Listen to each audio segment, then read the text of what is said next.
If payday makes you feel rich for 3 minutes and broke for 3 weeks, this will change how you handle money forever. Because two people can earn the same salary, live in the same city, face the same economy, and still end up in completely different financial realities. And once you understand why, you can't unsee it. Imagine this. Two college roommates graduate with the same business degree, get hired by the same company, earn the same salary of $75,000 a year, pay the same rent, buy groceries at the same stores, start from the same line. Then fast forward 20 years, and one is financially independent, choosing how to spend their time, while the other is still working overtime, stressed about bills, wondering why money always feels tight. Same income, completely different outcomes. This isn't about luck, it isn't about intelligence, and it isn't about secret stock tips. It's about behavior and structure. Here's a fact that shocks most people. According to Lending Club surveys and the Federal Reserve's 2024 survey of household economics and decision-making, roughly 1/3 of Americans earning over $200,000 per year still report living paycheck to paycheck, meaning people bringing home more than $16,000 a month often feel just as financially fragile as someone earning far less. Let that sink in. Financial stress doesn't disappear with income, it scales with habits. Financial strength is not about how much you earn, it's about how much pressure your system can absorb.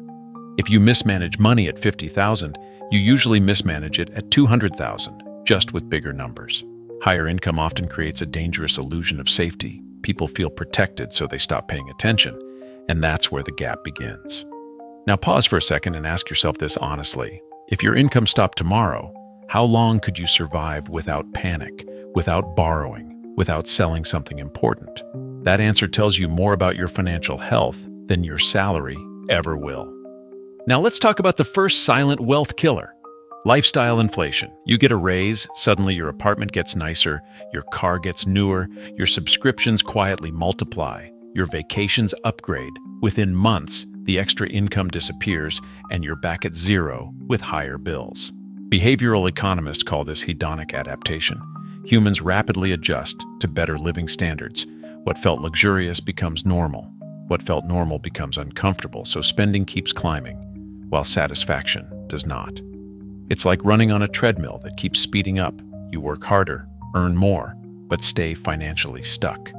Now compare that to someone who receives the same raises but chooses not to upgrade everything. They improve selectively, keep fixed costs low, bank the difference, and over time that gap compounds. One person becomes dependent on their salary, while the other becomes independent from it. The second major mistake is debt dependency, not just credit cards, but the entire lifestyle, built on monthly payments, car loans, buy now, pay later plans, personal loans. Financing everything makes life feel affordable today, while quietly selling your future income. Debt doesn't just cost interest, it steals flexibility. When you owe money, every decision becomes defensive. You hesitate to invest, avoid career risks, fear emergencies, and consumer finance research consistently shows that high-interest revolving debt is one of the strongest predictors of long-term financial stagnation. Here's a simple example. Two people both receive a $5,000 bonus. One uses it to pay off credit card debt at 20% interest, which is the correct move but only gets them back to zero. The other invests it, and over 10 years, assuming long-term market averages around 7% annually, that $5,000 can grow close to $10,000. Same bonus, different starting position, completely different outcomes. This is where I personally had an uncomfortable realization. I wasn't failing at money, I was relying on hope instead of structure. I had built a life that required my next paycheck to survive. One overdraft fee, one unexpected bill, one small emergency, and the whole month collapsed. That's not wealth. That's a fragile system waiting to break. The third silent problem is lack of financial awareness. Many people genuinely don't know where their money goes. They know their salary, they know their rent. Everything else is just swipes and taps. Coffee here, lunch there, subscriptions quietly renewing in the background. Behavioral researchers call this frictionless spending. When money feels invisible, spending increases. People who track expenses don't magically become cheap. They become intentional. Awareness alone often frees up hundreds or even thousands per month because waste becomes visible and you stop bleeding money through tiny decisions that never felt important individually. Now here's the deeper layer. These problems aren't math problems. They're psychological patterns, scarcity mindset, fear of missing out, emotional spending, instant gratification.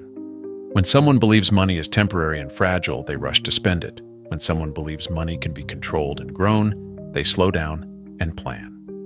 Now let's talk about what actually creates wealth, even for people with average incomes. The first principle is time leverage, compound growth rewards, early action more than high income, and long-term data from Vanguard and historical market returns consistently show that starting early matters more than investing large amounts later. Here's a classic example. Sarah invests $3,000 per year from age 25 to 35 and then stops completely. Jessica invests $6,000 per year from age 35 to 65. Jessica invests 3 times longer and contributes 6 times more money. Yet Sarah often ends up with more at retirement because Sarah gave compounding an extra 10 years to work. Time is the most powerful financial multiplier, but psychologically early investing feels painful. Giving up money at 25 feels harder than at 35. The reward feels distant. That's why most people delay, and delay is expensive.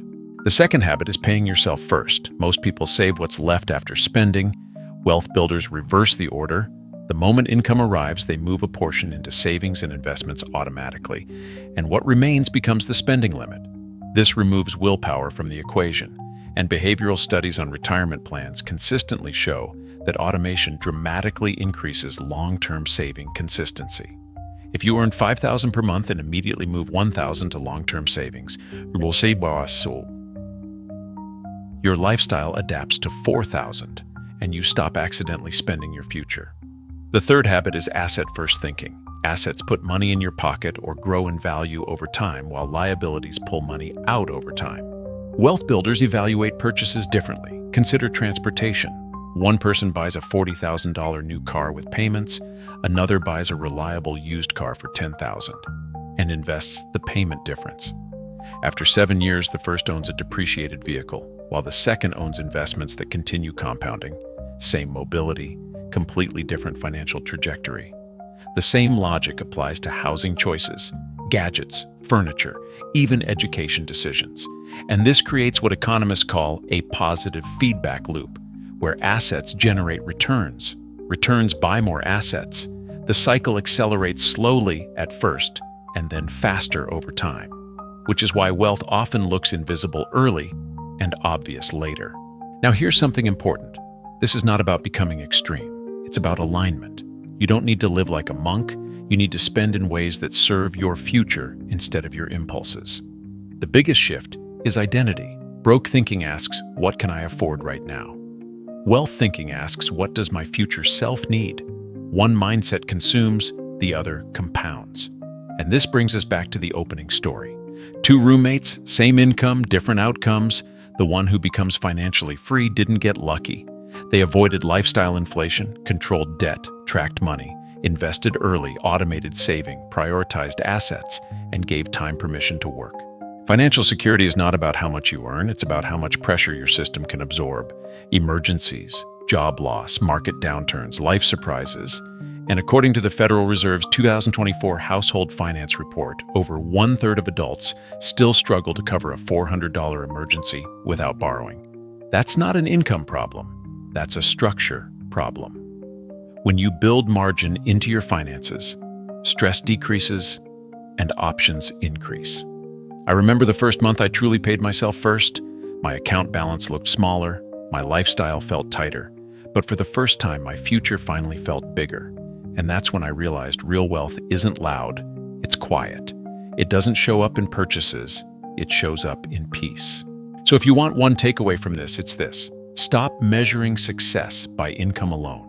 Measure it by flexibility, measure it by peace, measure it by how many choices you control. Because wealth is not the number on your paycheck, it's the distance between your lifestyle and your income. It's the ability to walk away from bad situations. It's the freedom to say no and the freedom to say yes when opportunity appears. The person relaxing on that beach 20 years later didn't win the lottery. They built a system, quietly, consistently, boringly. While everyone else was chasing appearances, they were building structure.